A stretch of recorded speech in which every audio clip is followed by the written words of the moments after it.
గోధుమ పిండితో బిస్కెట్స్ ఇలా చేసి పెట్టండి. పిల్లలు చాలా ఇష్టంగా తింటారు. ఓవెన్ కూడా ఏం అవసరం లేకుండా ఇంట్లో ఉన్న వాటితోటే సింపుల్గా చేసేయచ్చు.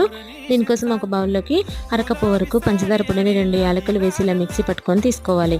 అదే కప్పుతో 3/4 కప్పు వరకు సన్ఫ్లవర్ ఆయిల్ని కూడా వేసుకొని రెండింటిని మిక్స్ అయ్యేలాగా విస్క్ చేసుకోవాలి. సన్ఫ్లవర్ ఆయిల్ ప్లేస్లో బటర్ కానీ గీ కానీ తీసుకోవచ్చండి.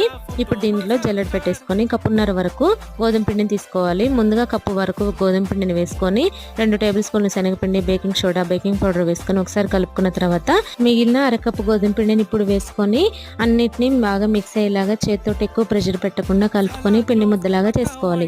ఇప్పుడు దీంట్లో నుంచి బిస్కెట్స్ మనకి ఏ షేప్లో కావాలో అలా తీసేసుకొని పైనుంచి డ్రై ఫ్రూట్స్ పెట్టుకొని ఇడ్లీ పాత్రలో అడుగు రేకులో పెట్టకుండా పై రేకులకు ఆయిల్ అప్లై చేసి వీటన్నిటిని పెట్టేసి 30 నిమిషాల పాటు బేక్ చేసుకొని చల్లారిన తర్వాత తీసుకుంటే ఎంతో tasty biscuits ready. Thank you for watching. Video నచ్చితే లైక్ చేయండి, ఎలా ఉందో కామెంట్ చేయండి, తప్పకుండా నా ఛానల్ని సబ్స్క్రైబ్ చేసుకోండి.